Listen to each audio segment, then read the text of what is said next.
And yeah, I think that what we have from Gen.G is a very strong team fight comp. I think that's very easy to see. One of the great things about Azir is that he can get priority very early on, which means that, as the analyst Steps was saying, get that push in mid, look to play through bot, and kind of leave Rascal on the weak side of the map. Meanwhile, G2, the thing about their comp is they can kind of be everywhere. Primarily, you look at wanting to play through the top side of the map, but when you have such a potent 2 versus 2 in Jhin and Pantheon, it's very easy for them to try and match some of the action that were expected on the bot side of the map. So G2 going for a very aggressive comp. What G2 can do. We're getting onto the Rift. I think both teams are relatively happy with what they've drafted, and I think we're in for an exciting one, Minik. It's definitely going to be. Quarterfinals at Worlds always bring up a lot of surprises. You only have to look back to yesterday. Fnatic going 2-0 up, and then we got the historic first ever reverse sweep. Let's see if today's action between G2 and Gen.G can match up to the caliber we saw previously. So already we can see a ward dropped by Mickey. He's likely going to go back, change that ward over for an early sweeper, and look for a bit of early shenanigans. Now, when I think about the level 1, I think that Kalista Taric is just inherently a very strong level 1.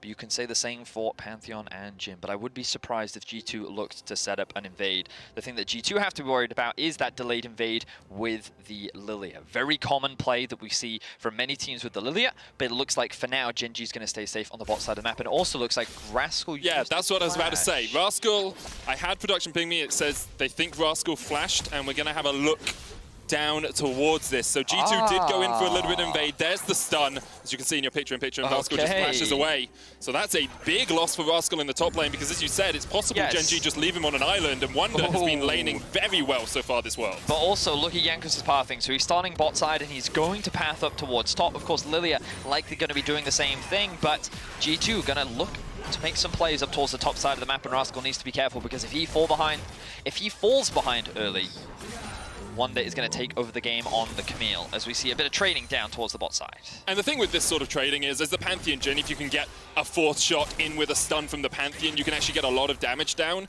and you want to try and get the damage to stick before that Taric gets his heal. Because as soon as Taric gets the heal in the lane, just going to slap you a couple of times with his axe, with his mace, get all of his cooldowns back up, and then continually heal this Kalista. So losing out on the level 2 actually hurts G2 a little bit here. Certainly does.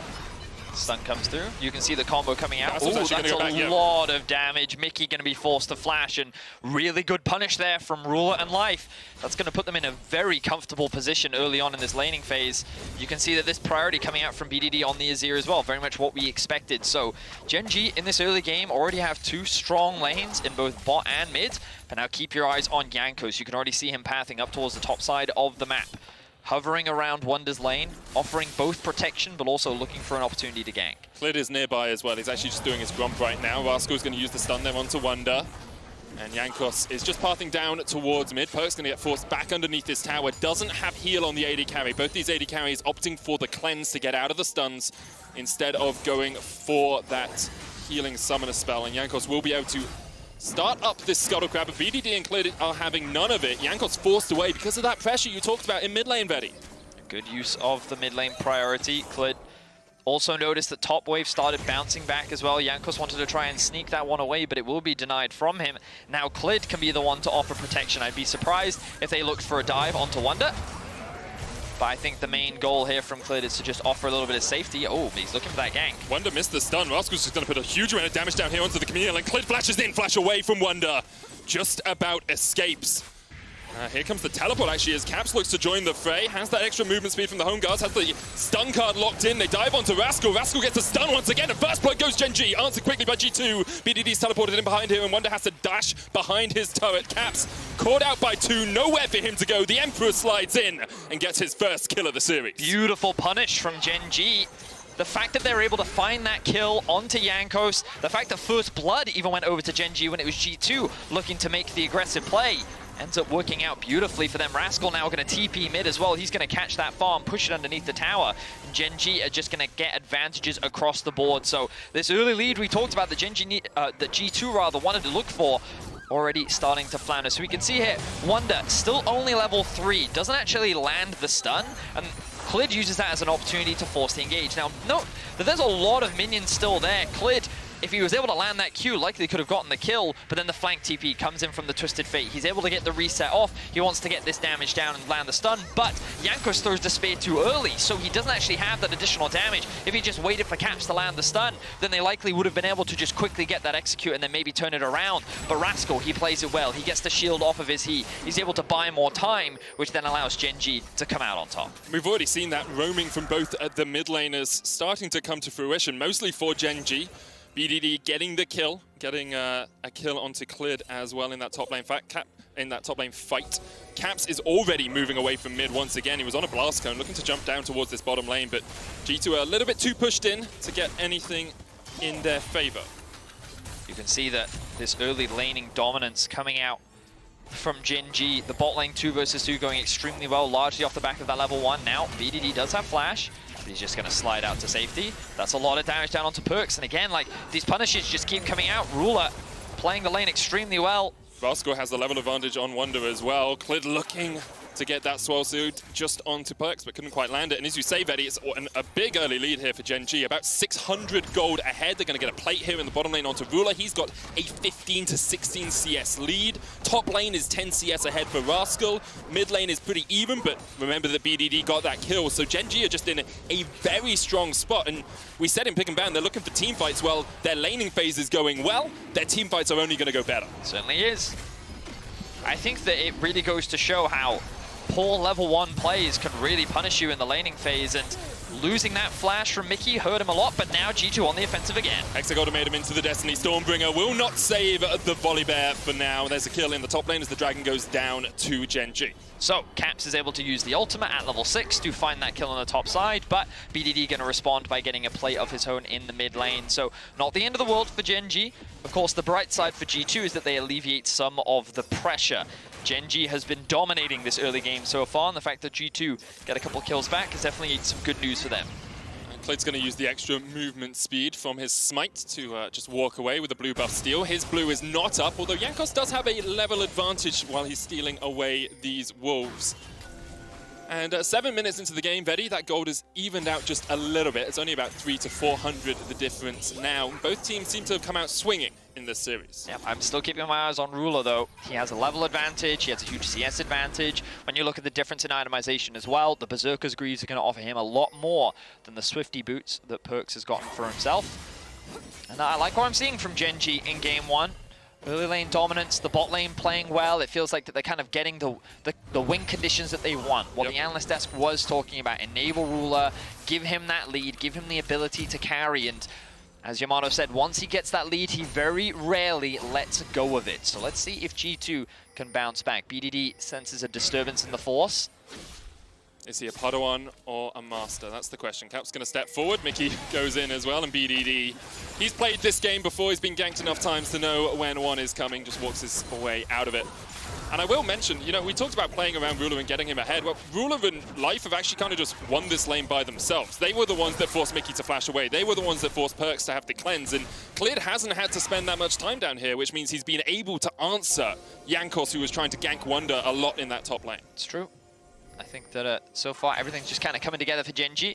Now we're kind of looking at what other options Gen.G have. I like this. Push in bot, rotate up through Rift Herald, and that was the next big objective I was going to talk about, because it's a very easy secure for Gen.G. You can see the wave in the top lane starting to push in their favor. They do have good vision control around the area, and while G2 do know that this is happening, I think they'll be quite happy to just take a little bit of farm back in the bot side of the map, and they're not going to get too aggressive this early on, considering the small but very real deficit that they currently find themselves in. Jankos did put a trap over the wall just to make sure that they knew it was going on still. It won't be able to go in, so it's secured. Rift Herald 9 minutes into the game for Gen.G. We'll see how effectively they can use that to get a lead. And the question is where you put it as well, because Ruler is the obvious target for Gen.G. You know, when he gets ahead, the team tends to win. In 5 of his 6 games, he was 1,000 or more gold ahead in the group stage at the 15-minute mark. So he is the key carry for this team. He actually outputs over a third of the team's damage in their games as well. So maybe you go down towards bottom lane and put it there, or maybe you want to look at opening up that mid lane tower and cracking that open so you have more space on the map. We'll have to wait and see. Right now, Mickey looking for another roam. He has his eyes on the top side of the map for now. He will be spotted out by that little ward by the Raptor camp, though. So Genji knows this is coming, and Life is responding in kind. Both only level 5 for the time being. Jin now making his way up. He does push in the bot side, but I don't think G2 is going to be able to steal anything off the back of this. Perkz is just going to walk straight over a ward, and Genji, they're playing very conservative. They recognize when it's their turn to move on the map, but they're also very aware of when G2 get to move on the map. And we talked about it in draft. G2 want to roam, they want to look for picks, they want to fight, they want to skirmish, and Genji recognized that, but Ruler may have slipped up. Ruler has cleanse. I think it was a blue card that was locked in. There's the cleanse. Ruler gets underneath the tower, but already he is down.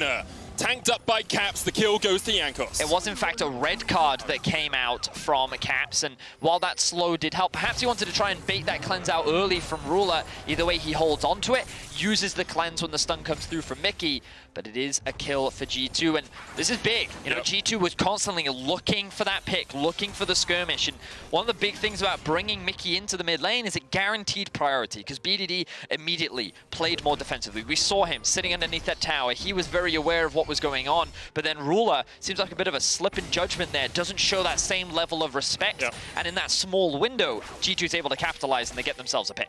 Small windows like that can define series like these. It's something G2 has done so well in the past. This year, at times, they have struggled to find their moments of opportunity. We see them striking in this game. Gold now in G2's favor as they control the top side of the map. CS discrepancies still on the side of Genji. You can see it's about 13 CS lead for Rascal in the top lane, BDD about 10 ahead, and it's about 20 for Ruler in the bottom lane as he looks to pick up his second plate but can't quite secure it yet. We'll note Mickey now has level 6, so look for that Grand Starfall fall into a lane. Gives him just that little bit more pressure on the map. There's the Rift Herald used in the mid lane by Genji. I think they will just get this tower. There's very little the Caps can do about it. He doesn't quite have the wave clear to stop, and that's going to be mid-tower going in favor of Genji. I really like this a lot. Going to make it a lot harder for Caps to roam as we see another gank in the top lane. Spear goes wide. Jankos not able to get in the midst of the fight yet. I think he cancelled a couple of auto attacks and Wonder, well, he has to walk away as Rascal just gets back to the safety of his tower. This means that now Clid knows that the jungle is on the top side of the map and can just start up that dragon. And because the mid lane tower's down, the Sun Disc arises and the Emperor says, "You shall not pass this point, little minions." Gaining Genji even more control over this bottom side jungle. Now, this isn't all too surprising, Medic. If you have a look at the G2 jungle, or Drake stats rather, they're not very positive. No. They average, I think, 28% of the first dragons in the game, and overall, less than half of all of the dragons in their games. Yeah, they don't prioritize early Drakes that often. They'd much rather make these cross-map plays to try and get Wonder ahead, get him more plates, but it didn't work out. Rascal did a great job of playing the weak side of the map. He was able to sidestep a lot of the spears, and that bites that he was able to get off onto Wonder healed him up a lot. You can see that even though he's been killed twice, he's actually doing pretty well in the farm department. He has a level advantage over Wonder as well. He currently still has his TP. And I just want to reinforce that Genji playing this laning phase extremely well. I feel like their comp is going to be very difficult to deal with come team fights. And I think that they've set themselves up very nicely for that. As once again, Rascal goes in for a little trade. It's just going to force Wonder away. He's sitting on the Sheen and the Phage, so still on his way towards that Trinity Force, where the Camille begins to come online. Scales well into the later portion of the game. This can be a split push threat, but at the moment, Rascal very happy to deal with the Camille. And as the game slows down a little bit, I do just want to talk a little bit about the history of G2 against Korean teams, Vedius. I'll hold it for a second as Jankos is just going to invade the Wolves here. But the history of G2 versus Korean teams, because last year against SKT, they destroyed them. 3-2 at MSI, 3-1 at Worlds. Against Griffin in group stage, they actually struggled. They went 1-1 and then lost the tiebreaker, and then the quarterfinals versus Damwon was a 3-1 victory for G2. And the question really is G2 good against Korean teams, or are they just good against SKT? Yeah, and that's depending on what side of the coin you fall. Different people have different opinions, and I think that this series is a great opportunity for them to prove that they are potentially Korea's kryptonite. But for the time being, Genji have dominated the laning phase, and they're setting themselves up nicely for the mid game. Twisted Fate has been able to get a couple of good ganks off, but it's not really resulted in a lot. And again, still a lot of this series left to go. Nothing decided just yet. But look at that. 0 turret plates gained for G2. And the gold's still even though Genji have been able to get a lot of plates. But this game's still up for grabs from either side. 2 Drakes on the side of Genji. Now, I imagine this next Drake is definitely going to be a big one. Infernal map on the board. A lot of damage is always going to be valuable. And you can see that G2 rather have started to open up the map a little bit more. Of course, after losing their mid tier 1, they've now swapped Perks and Mickey to the mid lane. This is going to hurt Twisted Fate's ability to roam as much as he wants, but it's kind of a necessity given that BDD is now towards the bot side of the map, also has the teleport, and they need him to be able to match. It's also very unsafe for Caps to just sit in mid lane. It's a very long lane, potential flanks are very real, and he's only running the flash and the heal. So while he can likely get away from it, it's difficult for him to offer the same threat as perhaps a Perks and Mickey can. Yeah, the chase potential from something like a Kalista with the Fate's Call on a Taric, the Dazzle is just so strong when the lane is that little bit longer. Caps is pushing in here in the bottom lane. Jankos shadowing him as BDD does what we've seen him do a few times, respects the fact there might be a jungler on this side of the map, backs away, gives up some CS underneath the tower, but because of it, Clid knows that he's safe on this top side to take the Rift Herald. Yeah, you can see something that we've seen pretty much all tournament long. G2 don't care about these early objectives. Yep. Rift Heralds, Drakes, they're happy to give them up. They're going to make these cross-map plays instead. They're going to look to try and secure some towers. But the biggest thing that's starting to develop is actually the jungle difference, Medic. Of course, Jankos has been a big topic of conversation among analyst fans throughout the entirety of the tournament. Depending on what side of the coin you fall on, many people believe that Jankos can't play carry junglers, whereas I'm more of the opinion that G2 don't know how to play through Jankos as a carry jungler, and I think that that's something that they really needed to work on coming into the quarterfinals. And you look at his farm, I feel like that he's played around priority very well. He's done a great job of counter jungling, and currently he has a 2-level advantage and is one of the highest gold earners in the game. So I think props to how Jankos has been playing this jungle matchup so far. Of course, as we progress later into the game, we'll have to see if that farm and that experience amounts to anything, because it looks like that he is going for more of the supportive Nidalee style with things like the Athenes. The Athenes, of course, does give you that bonus in team fights. You hit a spear, you heal someone, they get that extra healing, get some extra attack speed on perhaps your Twisted Fate or your Camille in this situation. Not sure you want to give it to Jin too often. And now Cleared with the second Rift Herald has the option to work his way down towards bottom lane. They're gaining control of the vision around where G2's blue buff would usually be, and with BDD coming in, this is very dangerous for Caps. Does have the Destiny, has Flash, has TP. He's going to try and walk his way away. There's the Rift Herald down. Life and Clid waiting around the corner as Caps just steps forward, and looks like the rest of Gen G are actually going to back away without even taking the tower, respecting the fact that G2 could close in. It's actually very interesting that they decided not to commit to that. They had pretty good control, but it looks like the Infernal Drake is the priority. Notice that both top laners have TP. Rascal already going to start walking down. A lot of poke comes down onto Perks. Half his HP is now missing, and Gen G in a much better position as they use the Azir to keep the poke going. Beautiful control coming out from Gen G. They don't overcommit, they just use the range advantage that they have, and they're going to get this objective uncontested. And we saw G2 so often give up the third dragon and have to play around the soul point if they thought it was a bad fight for them. Gen G going to take their third at only 18 minutes, Vedius. 23 minutes will have an Infernal Soul on the cards for Gen G. And although G2 have won a game versus a soul already this tournament, it is a very precarious situation to be in. Yes, I would agree. Typically, if you can avoid it, you don't want to give away the soul. And I imagine that G2 will look to fight for the Infernal Drake, or I think in a more ideal world, they'll get a pick before the Drake spawns. Then they'll have a numbers advantage, and they can use that to actually then secure the objective rather than going for a straight-up 5v5. But I think excellent patience has been demonstrated by Gen G. They've done a great job of just taking their time when setting up for these objectives.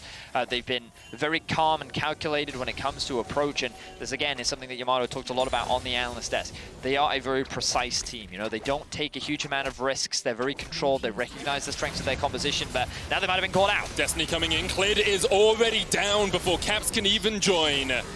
Red buff taken away as well by G2, and you said they wanted a pick. It's about 4 minutes too early, but G2 are showing some signs of life. But I think they'll be happy with this pick. They're actually going to extend the Goldie to 2k now, Medic. This Goldie kind of coming out of nowhere, and now they're looking for a dive. BDD stand up underneath the tower, teleport coming in from Rascal as he wants to join this battle. Caps having to walk his way away, but the bear is on the hunt. Caps locks in a gold card. Whoa. Flashes away as he lands the stun. Rascal flash forward looking for a stun of his own. So it was really interesting because both pros knew exactly what the other wanted to do there. Caps knew that the second he stopped to throw the card, that was the window that Rascal had to actually flash and stun on him, because the moment that stun animation starts, oh, Perks It's just going to take a bit of a poke. But to go back to what I was saying, the moment that that stun animation starts from the volley bear, it's going to commit, even if he gets stunned. And that's all BDD then needs to be able to dive in, get the Shurima Shuffle, and then secure that kill. So good counter flash then coming out from Caps.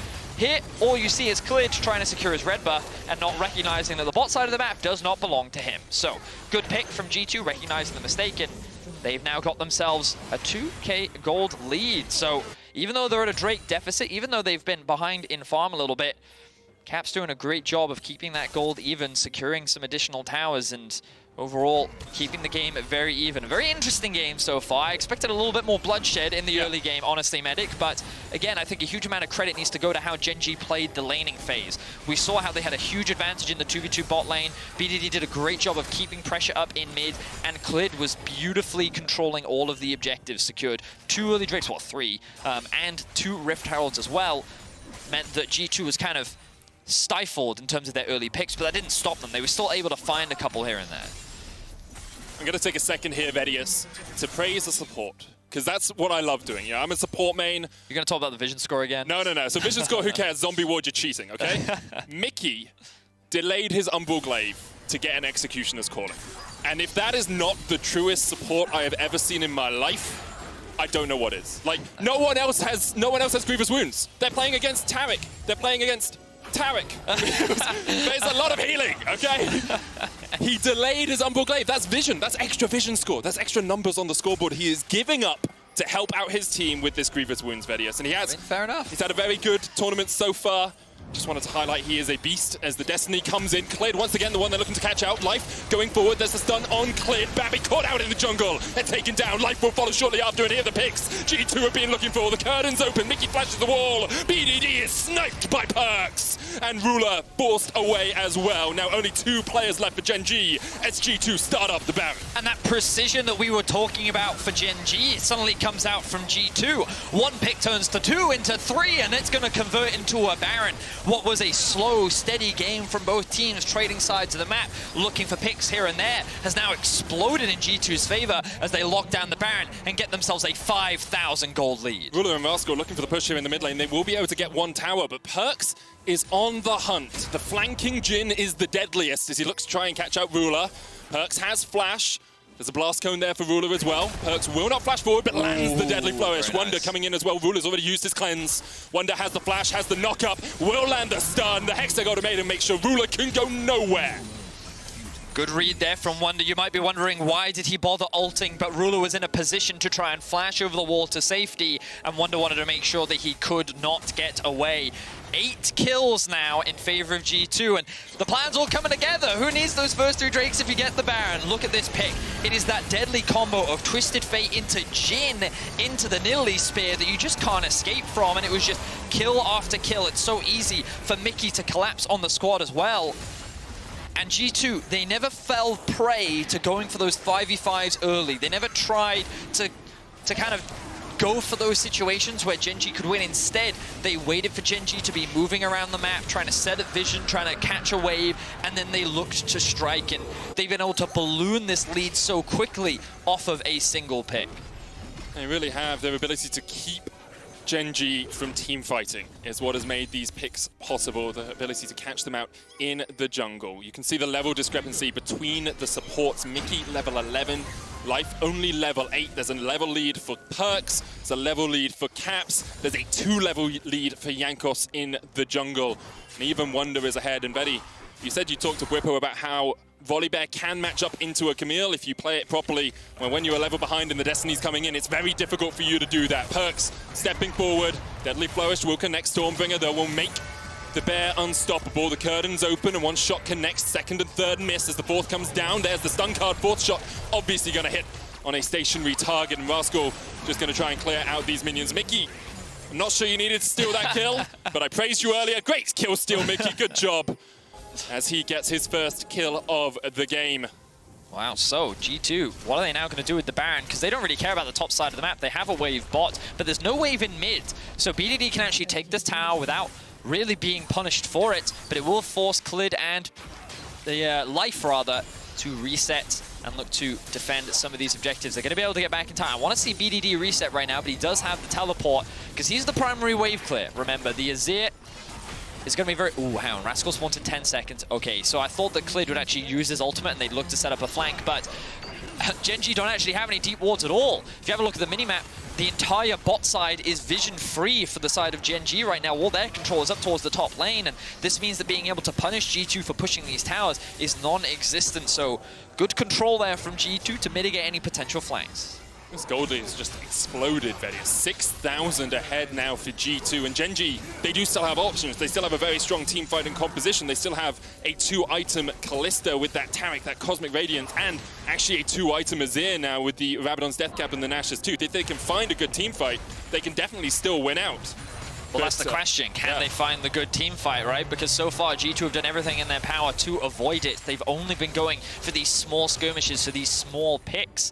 And off the back of that Baron, G2 have been able to break some out of towers, but the good news for Gen.G is while they are at a deficit, they will get that opportunity. They still have that 4th Drake as a potential win condition, and it's 2.5 minutes away. Let's see if they can complete any additional items. Ideally, they want the Andries on Clid, but a Smite steal, I think, is going to be difficult. 3 levels down right now. And the thing... Sorry. I think that while he's done a great job of playing for his lanes in the early game, the fact that Jankos has been able to get a farm advantage, I think many European fans are going to be happy to see because, again, he's been a big point of contention before the tournament, at the tournament, and can he play carry junglers? I think this is a great game that represents he definitely can play those carry junglers. And teams definitely played around him at times as well, making sure that they are going to him to find the picks rather than making him come to them. It's worked out well. And I was going to say, the difficulty for Clid here is the more you fall behind in this situation, the more you're going to fall behind. Because G2 step up into your jungle, steal away all your camps, you're getting no farm. The farm is then funneled onto the Azir or the Kalista because they need their 3rd item. True. And the Lilia is just in such a difficult position because you're trying to get back to like a level 13, a level 14, or even to get your own Leandries. Unless the team is willing to give up some time and give up some gold to you in form of lane minions, you're not going to be finding anything else on the map. So, the Drake is about spawning in 1 minute and 15 seconds. Let's use this very quick opportunity to set up some of the vision control. G2 have a control ward here, control ward here. It looks like that... I thought that they just used the Destiny there, but of course it's on cooldown. In any case, right now they have full control throughout the river. They have denied as much vision as possible from Gen.G from being able to access it, and they're going to keep pressure in both the mid and bot, and the TP is going to come down from the Twisted Fate as well. Notice how they use their pick power. Fate's cool. Wow, are they really committed to this? Life. There's the Cosmic Radiance. Wonder dives onto the backline, and Life is already dead before the ult can even come down. They committed. The sleep comes down onto 2. Actually, 3 members of G2 as Caps now steps forward. Very low on mana, but gets it all back. I think he used the clarity there, has a stun card for BDD, who pops the stopwatch. Mickey's dived onto the backline. G2 looking for another one of their fights as they take down 2 early on. The Destiny looking for that flank position as Cap steps forward. Clid low enough to be hit with a single card. Teleport up towards the top lane as G2 continue their advance through the river.